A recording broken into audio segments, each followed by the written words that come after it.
مسلمانوں کی تیسری سب سے مقدس مسجد مسجد اقصی ہے، جس کی بے حرمتی بار بار کی جا رہی ہے۔ بیت المقدس تینوں ابراہیمی مذاہب کے لیے بہت ہی اہمیت رکھتا ہے، لیکن یہودی چاہتے ہیں کہ اس پر صرف ان کا قبضہ ہو۔ پوری دنیا کی دو بڑی تقسیمیں بھی یہیں سے شروع ہوتی ہے۔ جی ہاں، آج ہم زیارت کرنے جا رہے ہیں القدس میں موجود مسجد اقصی کی۔ مسجد اقصی کو جلانے کی AI ویڈیوز کیوں دنیا کو دکھائی گئی؟ کیا یہودیوں نے مسجد اقصی پر قبضہ کر لیا ہے؟ 17 اپریل 2025 کو یہودیوں نے مسجد اقصی کے ساتھ ایسا کیا جو آج سے پہلے کبھی نہیں ہوا تھا۔ تابوت سکینہ کیا ہے اور کہاں ہے؟ مسجد اقصی کے نیچے کون سی مسجد ہے؟ اور یہودی اوپر والی مسجد کو شہید کیوں کرنا چاہتے ہیں؟ فلسطینی شہر کون سے ہیں؟ اس کے علاوہ بہت سے ایسے حقائق بتائیں گے جو ہر مسلمان کے لیے جاننا ضروری ہے۔ چلیے اب نکلتے ہیں مسجد اقصی کی زیارت پر۔ دوستو، مسجد اقصی کو بہت سے ناموں سے پکارا جاتا ہے، جیسے کہ بیت المقدس، دیوار براق، مسجد قبلی، مسجد مروان، مقام براق، دیوار گریہ اور حرم شریف بھی کہا جاتا ہے۔ بیت المقدس تینوں مذاہب کے لیے بہت ہی اہم ہے، اس کی وجہ سے یہ کئی دہائیوں سے تنازع کا شکار ہے۔ مسلمانوں کے لیے دنیا کی تیسری سب سے مقدس مسجد اقصی یہاں موجود ہے۔ حضور صلی اللہ علیہ وسلم کے زمانے میں مسلمان 16 سے 17 مہینے تک اس کی طرف رخ کر کے نماز ادا کرتے تھے۔ بیت المقدس کے احاطے میں 2 عمارتیں موجود ہیں، جن میں ایک مسجد اقصی ہے جو مسلمانوں اور عیسائیوں دونوں کے لیے مقدس ہے، اور دوسری وہ عمارت ہے جس کا سنہری گنبد آپ دیکھ رہے ہیں، یہودیوں اور مسلمانوں دونوں کے لیے مقدس ہے۔ مطلب ان دونوں عمارتوں کا تعلق مسلمانوں سے ہے۔ سنہری گنبد والی مسجد کی اہمیت میں اضافہ اس وقت ہوا جب ہمارے پیارے نبی آقا دو جہاں حضرت محمد صلی اللہ علیہ وسلم نے یہاں قدم مبارک رکھے اور معراج کا سفر شروع کیا۔ اس شہر کا ایک نیا حصہ ہے جسے یروشلم نیو کہا جاتا ہے، اور یہ خاصہ ترقی یافتہ ہے۔ بہت سے یہودی یہاں آ کر آباد ہو چکے ہیں، جبکہ دوسرا حصہ اولڈ یروشلم ہے جہاں بیت المقدس واقع ہے۔ جیسا کہ پچھلی ویڈیوز میں بتایا گیا، اسے 4 حصوں میں تقسیم کیا گیا ہے۔ مسلم کوارٹر جو سب سے بڑا ہے، یہودی کوارٹر، عیسائی کوارٹر اور آرمینائی کوارٹر۔ دوستو، سوال یہ پیدا ہوتا ہے کہ مسجد اقصی کی تعمیر کس نے کی؟ اس بارے میں مختلف آراء پائی جاتی ہیں۔ کچھ کے مطابق حضرت آدم علیہ السلام نے اس کی تعمیر کی، اور کچھ لوگ کہتے ہیں کہ حضرت ابراہیم علیہ السلام نے کی۔ لیکن اگر احادیث کی روشنی میں دیکھا جائے تو ایک صحابی نے آپ علیہ السلام سے پوچھا کہ دنیا میں سب سے پہلی مسجد کون سی تھی؟ آپ علیہ السلام نے جواب دیا، مسجد حرام، یعنی مکۃ المکرمہ۔ پھر آپ سے پوچھا کہ اس زمین پر دوسری مسجد کون سی تھی؟ آپ علیہ السلام نے جواب دیا، مسجد اقصی۔ تیسرا سوال آپ سے کیا گیا کہ ان دونوں مساجد کے درمیان کتنے سال کا فرق تھا؟ آپ علیہ السلام نے فرمایا 40 سال کا۔ آپ یہاں سے بھی مسجد اقصی کی اہمیت کا اندازہ لگا سکتے ہیں۔ یہ حدیث بخاری شریف اور مسلم شریف میں موجود ہے۔ دوستو، مسجد اقصی کی حفاظت صرف فلسطین کے مسلمانوں پر فرض نہیں، بلکہ دنیا کے ہر مسلمان کی ذمہ داری ہے۔ لیکن آج امت مسلمہ کے حالات دیکھ کر دل خون کے آنسو روتا ہے۔ 17 اپریل کو یہودیوں کا پاس اور ویک چل رہا تھا، اس میں وہ فرعون سے آزادی کا دن مناتے ہیں۔ یہ تہوار ہر سال منایا جاتا ہے۔ یہودیوں کو مسجد اقصی کے احاطے میں عبادت کرنے کی اجازت نہیں ہے، لیکن عبادت کے علاوہ کچھ افراد سارا سال وہاں آتے رہتے ہیں تاکہ مسلمانوں پر نظر رکھ سکے۔ 17 اپریل 2025 کو پہلی مرتبہ ایسا ہوا کہ بہت سے یہودی مسجد اقصی میں داخل ہوئے اور مسلمانوں پر ظلم کرتے ہوئے انہیں باہر نکال دیا۔ اسی کے ساتھ ان یہودیوں نے مسجد اقصی کے احاطے میں عبادت کرنا شروع کر دی، جسے دیکھ کر دل خون کے آنسو روتا ہے۔ اس کے بعد سوشل میڈیا پر ایک AI ویڈیو جاری کی گئی جس میں مسجد اقصی کو شہید کرتے ہوئے دکھایا گیا اور اس جگہ پر تیسرے ٹیمپل کی تعمیر دکھائی گئی۔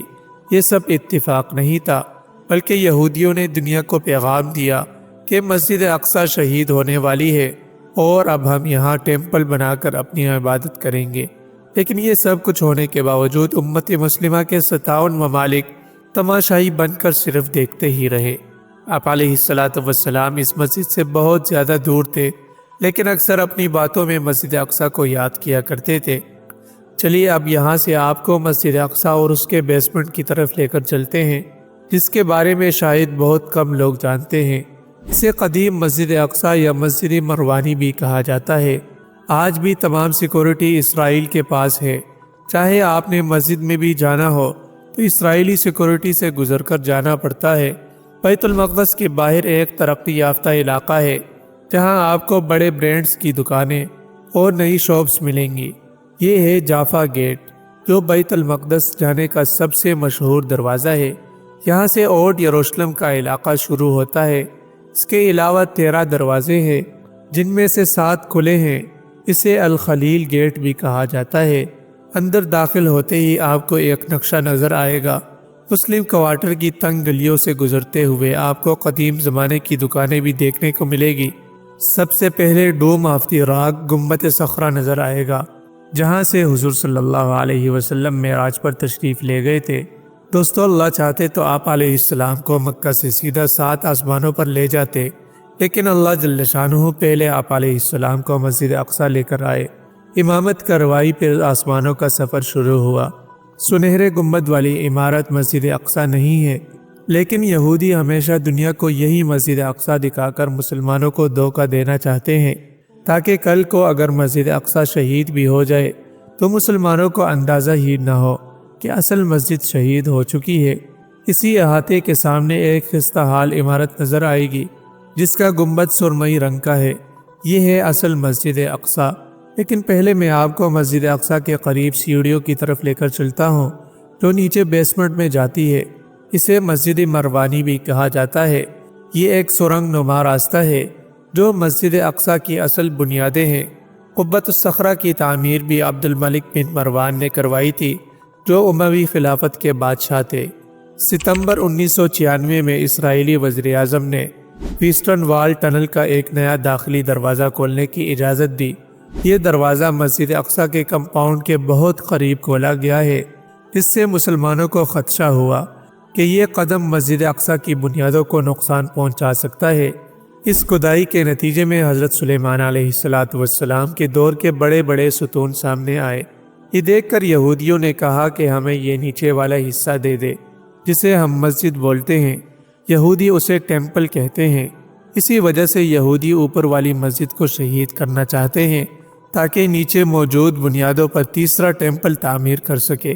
اس بات سے بھی آپ کو اندازہ ہو چکا ہوگا کہ یہودیوں نے 17 اپریل 2025 کو مسجد اقصیٰ میں آ کر کیوں عبادت کی تھی۔ یہ مسجد کو شہید کرنے کی پہلی وجہ ہے۔ دوسری وجہ یہ ہے کہ یہودیوں کا ماننا ہے کہ ان کا تابوت سکینہ بھی مسجد اقصیٰ کی بیسمنٹ میں موجود قدیم مسجد کے نیچے دفن ہے، کیونکہ یہ ان کے مطابق حضرت سلیمان علیہ السلام کا ٹیمپل تھا۔ دوستو، غور کرنے کی بات ہے کہ تابوت سکینہ کیوں اہم ہے۔ اس لیے کہ اس کے اندر انبیاء کرام کی اشیاء محفوظ تھی۔ ایک زمانے میں یہودی اس تابوت کو اپنے ساتھ جنگوں میں لے جاتے تھے اور اسے اپنے لیے بابرکت سمجھتے تھے۔ اس کی وجہ سے وہ بہت سی جنگیں جیتا کرتے تھے۔ دوسری وجہ یہ ہے کہ یہودیوں کا ماننا ہے کہ ان کا تابوت سکینہ بھی مسجد اقصیٰ کی بیسمنٹ میں موجود قدیم مسجد کے نیچے دفن ہے، کیونکہ یہ ان کے مطابق حضرت سلیمان علیہ السلام کا ٹیمپل تھا۔ اسی مسجد کے اندر حضرت سلیمان علیہ السلام شرپسند جنات کو سزائیں بھی دیا کرتے تھے۔ اس بیسمنٹ میں بنی مسجد کا رقبہ تقریباً 600 مربع میٹر ہے۔ یہ جگہ عیسائیوں کے لیے بھی بہت زیادہ اہم ہے، کیونکہ حضرت مریم علیہ السلام کے قیام کا مقام اور عبادت کی جگہ بیت المقدس یعنی موجودہ مسجد اقصیٰ کمپاؤنڈ میں تھی، اور حضرت عیسیٰ علیہ السلام کی ولادت بھی فلسطین میں ہوئی تھی۔ حضرت مریم علیہ السلام کی پرورش حضرت زکریا علیہ السلام نے کی تھی، جو رشتے میں آپ کے خالو بھی تھے۔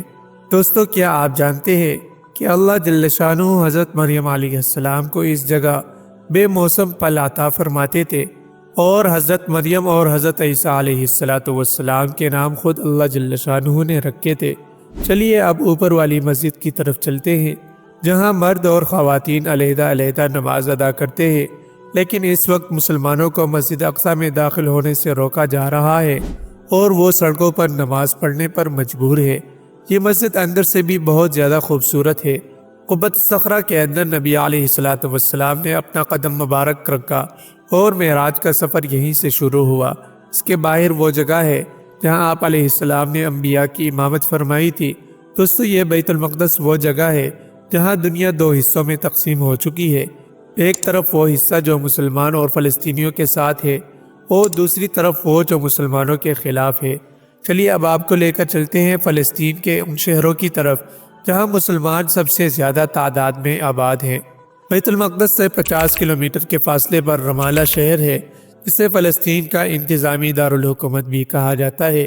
ان شہروں میں فلسطین لبریشن آرگنائزیشن کی حکومت ہے، جبکہ غزہ میں حماس کی حکومت تھی۔ اس چھوٹے سے شہر کی آبادی تقریباً 44,000 ہے، لیکن یہ شہر بھی خاصا ترقی یافتہ ہے۔ دوستو، کیا آپ جانتے ہیں دنیا کا سب سے قدیم شہر کون سا ہے؟ جی ہاں، وہ بھی فلسطین میں موجود ہے۔ اس کا نام جریکو ہے۔ کہا جاتا ہے کہ یہ 11,000 سال سے آباد ہے۔ آج بھی اس شہر میں مسلمانوں کی اکثریت ہے اور یہ شہر ڈیڈ سی کے قریب واقع ہے۔ فلسطین کا ایک اور اہم شہر بیت الحم بھی نہایت قدیم ہے۔ یہ شہر عیسائیوں کے لیے بھی بہت بڑی اہمیت رکھتا ہے، کیونکہ یہاں چرچ آف نیوٹی موجود ہے۔ عیسائیوں کے مطابق حضرت عیسیٰ علیہ السلام کی پیدائش اسی مقام پر ہوئی تھی۔ اس شہر کی گلیاں اور بازار آج بھی ایک قدیم منظر پیش کرتے ہیں۔ اس شہر کو بھی ایک دیوار کے ذریعے بند کر دیا گیا ہے، اس کی وجہ سے یہاں اب یہودی بہت کم آتے ہیں اور ترقی بھی بہت محدود ہے۔ اس شہر کو بھی غزہ کی طرح دیواروں سے بند کیا گیا ہے۔ یہ مسجد اقصیٰ سے صرف 10 کلومیٹر کے فاصلے پر ہے۔ اب چلتے ہیں بیت اللحم سے الخلیل شہر کی طرف، جو تقریباً 50 کلومیٹر دور ہے۔ اس شہر کو الخلیل اس لیے کہا جاتا ہے کہ یہاں حضرت ابراہیم علیہ السلام کا قیام رہا۔ یہ علاقہ بھی مکمل طور پر مسلمانوں کا ہے۔ یہ شہر حضرت ابراہیم علیہ السلام کی نسبت سے مشہور ہے۔ انہیں مسلمان، عیسائی اور یہودی یکساں طور پر اہمیت دیتے ہیں۔ اس شہر میں آج بھی قدیم بازار، گلیاں اور مقامات موجود ہیں جو آپ کو ماضی کے کسی دور میں لے جاتے ہیں۔ یہاں مسجد ابراہیمی واقع ہے جو نہایت اہم مقام رکھتی ہے۔ یہ وہ مقام ہے جہاں حضرت ابراہیم علیہ السلام اور ان کے خاندان کے افراد کی قبریں موجود ہیں۔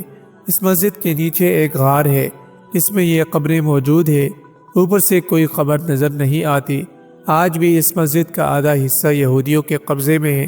اللہ جل شانہ فلسطین اور مسجد اقصیٰ کی حفاظت فرمائے، آمین۔ دوستو، یہ تھی آج کی ہماری معلوماتی ویڈیو۔